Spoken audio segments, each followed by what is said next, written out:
మంగళగిరి నియోజకవర్గంలోని రేవేంద్రపాడులో గల జిల్లా పరిషత్ హైస్కూల్లో 1983-84 బ్యాచ్ 10వ తరగతి విద్యార్థులు తెన్నాళ్లు సేవ కార్యక్రమం నిర్వహించారు. తమ ఉదారతను చాటుకున్నారు. స్థానిక జేఎంజే మహిళా కాలేజీ ఎదురుగా గల స్వదార్ హోంలోని నిరుపేదలకు ఆడపిల్లలకు కావాల్సిన నిత్యావసర వస్తువులు, పేస్టులు, బ్రష్లు, నాప్కిన్స్, సబ్బులు వంటివి అందించారు. మరో 50,000 నగదును బహూకరించారు. వారి విద్యా అభివృద్ధికి తమ సేవా కార్యక్రమం తోడ్పడాలనేది తమ ఆశయమని తెలిపారు. పూర్వ విద్యార్థులైన డాక్టర్ మురళి, ఆదిలక్ష్మి, ధనరెడ్డి, దుర్గారావులు వారి ఉపాధ్యాయులు విజయ్ కుమార్ ఆధ్వర్యంలో ఈ సేవను అందించారు. కార్యక్రమంలో కేబిఎన్ రాజా, పి నరసింహారావు, అశోక్ కుమార్ పాల్గొన్నారు. ఓకే, అందరమే పని చేస్తున్నారు, అందరమే అన్నీ చేస్తున్నారు. కానీ ఇలా ఒక థాట్ఫుల్గా ఇలాంటి ప్లేలకు చెయ్యాలంటది అందరికీ ఆ మనసు రాదు. నిజంగా మీకు వచ్చినదికి చాలా చాలా వందనాలు. ఎస్పెషల్లీ ఇక్కడికి మమ్మల్ని గుర్తుపెట్టుకొని మీరందరూ ఇక్కడికి వచ్చి మమ్మల్ని విజిట్ చేసి అదొకటే కాదు, మీరందరూ మా ప్లేలు కూడా మంచి మెసేజ్ కూడా ఇచ్చారు. దానికి కూడా మా ప్లేల సార్బాగా மற்றும் మా స్వదార్ సార్బాగా మీ అందరికీ మా వందనాలు చెప్తాం. డోనర్ గారు మురళి గారు అని చెప్పి వారు ఢిల్లీలో వర్క్ చేస్తుంటారు. Native place of Pedavadlapudi near by Tenali. వారు లాస్ట్ టైము ఇక్కడ కొన్ని సంస్థలకు కూడా డొనేట్ చేస్తున్నారు. క్యాష్ పరంగా చేశారు, వాళ్ళకి ప్రొవిజన్స్ పరంగా కూడా ఇచ్చారు. అటువంటి మహానుభావుల్ని గురించి మళ్ళీ మీరు అందరూ సగం మంది పిల్లలు కాలేజీకి వెళ్ళినందువల్ల అందరు అటెండ్ కాలేదు. కాకపోతే మీ అందరూ కూడా వారిని గుర్తుపెట్టుకోండి. ఎవరికో జాబ్ కావాలన్నా కూడా లాస్ట్ టైము సిస్టర్ గారు వాళ్ళ గురించి అడిగితే ఆయన ట్రై చేసి పెట్టారు. ఆ అబ్బాయి నౌ ఈజ్ డూయింగ్ జాబ్.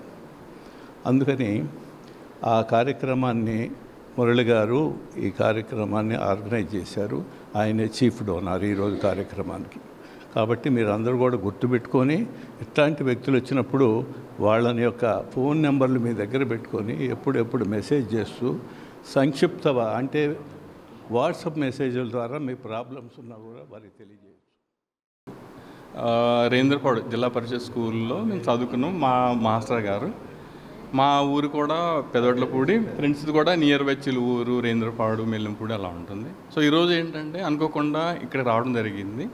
సరే వచ్చాం కదని ఒక చిన్న ఉడతా భక్తి, ఎందుకంటే చాలా ఇన్స్పిరేషన్ మాకు. ఓకే, రాజా గారు చాలా ఇన్స్పిరేషన్ మాకు. వారు కూడా చాలా సోషల్ వర్క్ చాలా చేస్తుంటారు. ఆ ఇన్స్పిరేషన్తో వస్తున్నాం కదా, ఏం చేయొచ్చు అంటే సరే ఒక ఆర్ఫనేజ్ ఉంది కదా, ఆర్ఫనేజ్ కదా, ఒక గాడ్స్ టెంపుల్ ఉన్నది.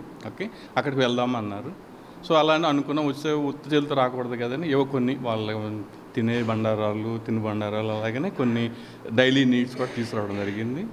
అది కాకుండా ఏంటంటే సో కొంతమంది పిల్లలు ఇంకా చదువుకుంటూ ఉన్నారు. సో మినిమం ఇనీషియల్గా ఏంటంటే మా 10th క్లాస్ తరపున 50,000 రూపాయలు ఈ ట్రస్ట్కి దీనికి ఇద్దామని అనుకున్నాము. తప్పకుండా హ్యాండ్ ఓవర్ చేస్తాం. ఫ్యూచర్లో కూడా రియల్లీ ఇంకా బ్యాడ్లీ నీడెడ్ పీపుల్ ఎవరు ఉన్నట్లయితే తప్పకుండా టైం టు టైము మాకు చేతనైన సహాయం తప్పకుండా చేస్తాం. ఈ అవకాశం ఇచ్చిన ఈ రోజీ సిస్టర్ గారికి అలాగే పెద్దలకు ఇంత మంచి శిష్య బృందం నాకున్నందుకు ఐఎమ్ వెరీ హ్యాపీ. ఎప్పుడో లాంగ్ బ్యాక్ వాస్తవంగా నేను వీళ్ళెవరికి టీచ్ చేయలేదు, నేను పాఠాలు చెప్పలేదు. నేను ఆ స్కూల్లో కొత్తగా జాయిన్ అయినప్పుడు వీళ్ళు 10th క్లాస్ బ్యాచ్ వాళ్ళు.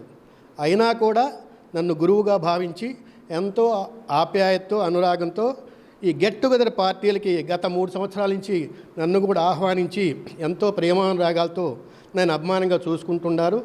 ఆ విషయంలో భగవంతుడికి ఈ గ్రూప్ వాళ్ళందరికీ కూడా నేను ఎంతో రుణపడి ఉన్నాను. ఈ కార్యక్రమం మొట్టమొదటి ఆద్యులు అమ్మాయి ఆదిలక్ష్మి వాళ్ళట, నాకు ఇప్పుడే తెలిసింది జస్ట్. తర్వాత అబ్బాయి మురళి ఈ కార్యక్రమం కొనసాగిస్తారు. వాళ్ళు చేసే సేవా కార్యక్రమం అన్నింటిలో కూడా నేను కూడా పాల్పంచుకుంటానని, ఆ కార్యక్రమాల ద్వారా నేను కూడా సహాయ సహకారం అందించడానికి నాకు వీళ్ళు పర్మిషన్ ఇవ్వాలని కోరుకుంటూ మీ అందరికీ కూడా మరొక్కసారి భగవంతుడు పూర్ణమైనటువంటి ఆరోగ్య ఐశ్వర్యాలు ఉన్నత స్థాయి ప్రసాదించాలని వీరి కుటుంబ సభ్యులు